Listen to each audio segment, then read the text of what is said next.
जो hot seat है उसके विषय में चर्चा कर रहे थे, क्योंकि ये खुद भी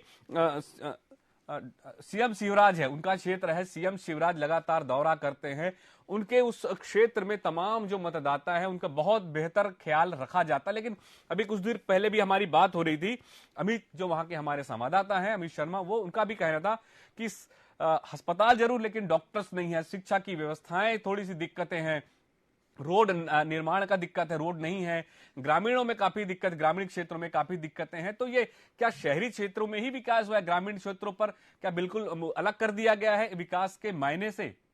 जी नहीं, देखिए, यदि सीहोर की हम बात करें, सीहोर में एक विधानसभा ऐसी है जो मुख्यमंत्री शिवराज सिंह चौहान की विधानसभा है।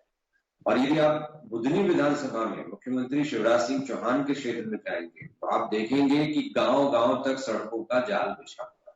तो एक तरफ मुख्यमंत्री का क्षेत्र है जहां पर गांव गांव तक विकास के बड़े बड़े काम हो रहे। निश्चित रूप से ये स्वाभाविक बात है कि मुख्यमंत्री के क्षेत्र में इस तरह के काम हो सकते हैं, लेकिन मुख्यमंत्री का दायित्व पूरे प्रदेश का होता है।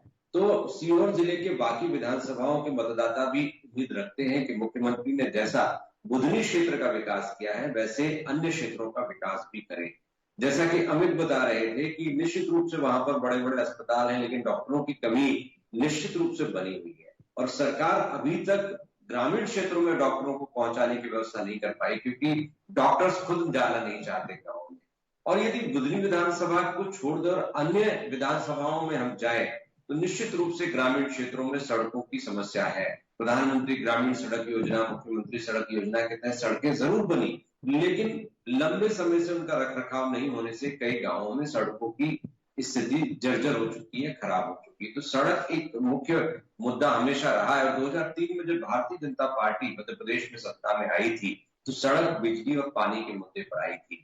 लेकिन हम ये नहीं कह सकते कि 2003 और 2023 में कोई अंतर नहीं है, बहुत अंतर है। सड़कों की स्थिति में बहुत सुधार हुआ है, गांव गांव तक सड़कों का जाल फैला हुआ है और बड़ी बड़ी विकास की परियोजनाएं बुधनी क्षेत्र में मुख्यमंत्री लेकर आए हैं। बड़ी इंडस्ट्रीज भी लेकर आए। बुधनी खुद एक इंडस्ट्रियल हब है, लेकिन बुधनी को छोड़कर हम यदि सीहोर की बात करें, सीहोर शहर की बात करें, तो यहाँ पर और भी अधिक विकास हो सकता था। लोगों की उम्मीदें ज्यादा रही, क्योंकि मुख्यमंत्री उनके क्षेत्र का प्रतिनिधित्व करते हैं। तो सीहोर जिले के सीहोर विधानसभा के लोग भी उम्मीद करते हैं कि उनका विकास भी बुधनी की तरह हो। इछावर क्षेत्र के लोग भी उम्मीद करते हैं कि वहां का विकास भी बुधनी की तरह हो। आष्टा क्षेत्र के लोग भी उम्मीद करते हैं कि उनके क्षेत्र का विकास भी उस तरह का हो। लेकिन कहीं ना कहीं ये अंतर दिखाई दे जाता है मुख्यमंत्री के क्षेत्र और अन्य क्षेत्रों में।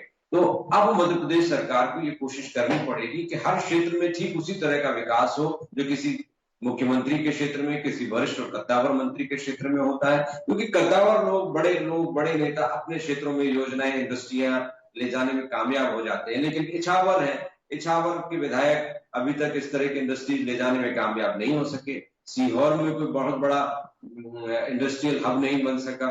सीहोर अष्टा में कोई बड़ा इंडस्ट्रियल हब या इंडस्ट्रियल या रोजगार की संभावनाओं वाला कोई बेल्ट, कोई प्रक्षेत्र नहीं खुल सका। तो सभी क्षेत्रों में पर्याप्त विकास हो, समग्र विकास हो, रोड, सड़क, बिजली, पानी, ये जो तीन मुद्दे मूलभूत हैं, इनको लेकर काम किया जाए। सीवेज के नेटवर्क को लेकर काम किया जाए। बस्तियों में स्थिति हम देखें तो सड़कें बन जाती हैं, लेकिन पानी की निकासी की व्यवस्था नहीं है। नालियां चौक हो जाती हैं क्योंकि नालियों की साफ सफाई नहीं होती। नगरीय निकायों के पास पर्याप्त पैसा नहीं है।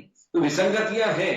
भ्रष्टाचार एक बड़ा मुद्दा है। आम जनता भ्रष्टाचार से काफी त्रस्त रहती है और ये उम्मीद करती है खासतौर पर मुख्यमंत्री के क्षेत्र में तो करप्शन ना हो, लेकिन स्थानीय स्तर पर जब अधिकारियों और प्रशासन के लोगों तक जनता पहुंचती है तो कई बार निराश हो जाती है, क्योंकि काम के लिए परेशान होते हैं। वो मुख्यमंत्री हेल्पलाइन में वो शिकायतें करते हैं तो वो बिना सुनवाई के बंद कर दी जाती है। तो ऐसी कई बातें हैं जिनको लेकर जनता में असंतोष हो सकता है। लेकिन इस बात में कोई दो मत नहीं है कि सीहोर क्षेत्र का विकास हुआ है। सड़कों की स्थिति में काफी सुधार हुआ। बड़ी बड़ी सड़कें हैं। आष्टा और सीहोर तो हाईवे से जुड़े हुए हैं और वो हाईवे 4 लेन है और अभी 8 लेन हाईवे का वहां पर काम चल रहा है। बुधनी क्षेत्र की बात करें तो यहाँ पर बड़े प्रोजेक्ट्स आ रहे हैं। रेल लाइन भी वहां से नसरुल्लागंज होते हुए आगे बढ़ने वाली है। तो कई तरह की विकास योजनाएं अभी अमल में आनी है। तो मुख्यमंत्री और अन्य 3 विधानसभाओं में बीजेपी को बढ़त मिलने का कारण ये भी है कि यहाँ अच्छा नेतृत्व मिला और उस नेतृत्व ने कुछ काम भी किया, इसलिए बीजेपी को लगातार इन विधानसभाओं में प्रतिशत मिला है। लेकिन इस बार फिर से चुनाव मैदान में कांग्रेस पूरी दमखम के साथ है, तो ये नहीं कह सकते कि बीजेपी को चारों सीटों पर ठीक उसी तरह की क्लीन स्वीप मिलेगी जैसे पिछले चुनावों में मिली थी। तो इस बार मुकाबला कांटे का है। एक